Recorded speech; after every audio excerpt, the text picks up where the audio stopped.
Le son est un élément essentiel lors de votre captation. Les caméras Blackmagic sur le plateau enregistrent du son à l'aide d'un micro interne, mais celui-ci n'est pas suffisant pour assurer une captation de qualité. Il convient donc d'équiper chaque intervenant d'un micro. Vous avez à votre disposition 5 kits audio, 3 micro-cravates avec émetteur-récepteur HF et 2 micro-mains avec émetteur intégré et récepteur HF. Pour différencier l'émetteur du récepteur, retournez le boîtier. Vous devez donc choisir quelle sera la configuration la plus adaptée. S'il y a un animateur et des participants qui restent sur le plateau pendant toute la durée de l'émission, il est préférable de les équiper d'un micro-cravate. En revanche, si un grand nombre d'intervenants se succèdent, il est préférable d'utiliser les micro-mains. Si vous utilisez des micro-cravates, veillez à ce que les intervenants portent des vestes qui vont faciliter l'accroche de ceux-ci.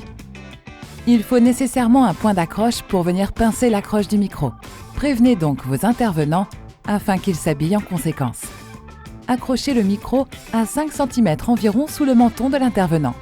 Mettez une petite bonnette sur le micro afin d'atténuer les bruits de souffle. Le micro doit être dans l'axe de la bouche. Vous pouvez choisir jusqu'à 4 kits simultanément. Ils correspondront à chacune des 4 entrées de la console audio Rode. Les kits sont numérotés de 1 à 5.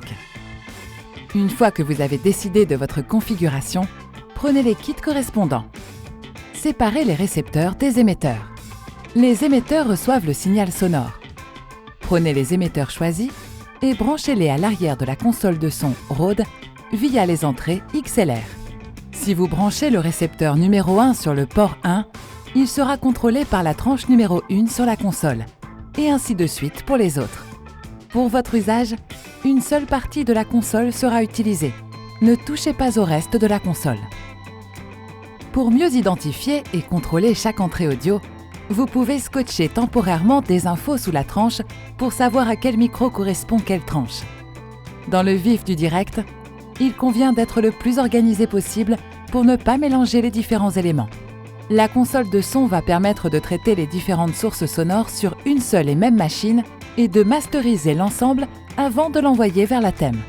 Vous pouvez voir en effet 2 câbles jack qui partent de l'arrière de la console son, sous l'icône casque, port 1 et 2, pour arriver à l'arrière de la thème.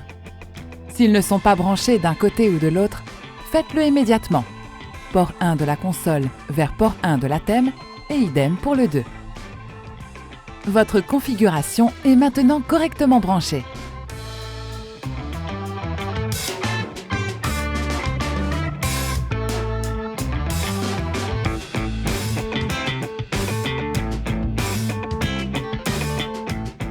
Commencez par allumer vos micros.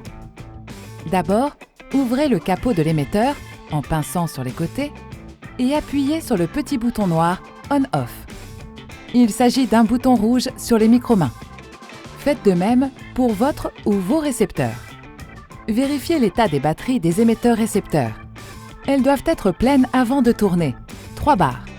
Les boîtiers consomment beaucoup d'énergie. Dans l'idéal, éteignez les boîtiers en restant enfoncés sur le bouton noir une fois les tests terminés et rallumez-les avant de tourner. Une fois cette opération effectuée, vous allez pouvoir vérifier les niveaux d'entrée et de sortie. Allumez la console audio. Bouton rouge à l'arrière de la console. Équipez-vous du casque branché à l'arrière de la console. S'il n'est pas branché, branchez-le sur le port numéro 3 avec l'icône casque à l'arrière. Vous pouvez brancher un second casque sur le port numéro 4. Vous allez maintenant vérifier le niveau de chaque entrée séparément.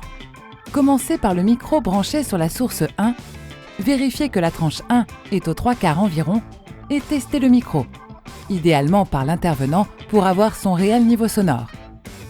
Cela ne doit pas saturer quand l'intervenant parle. La courbe doit rester dans le vert. Si la courbe se situe dans le rouge, vous devez baisser le niveau. Ajustez la tranche 1 en fonction de ces paramètres. Une fois le niveau acceptable trouvé pour ce micro, notez-le et baissez la tranche 1 jusqu'au niveau 0. Répétez l'opération autant de fois qu'il y a de micros. Une fois cette opération terminée, vous devez harmoniser l'ensemble. Réglez chaque tranche au niveau défini lors de chacun des tests et vérifiez si l'ensemble est cohérent.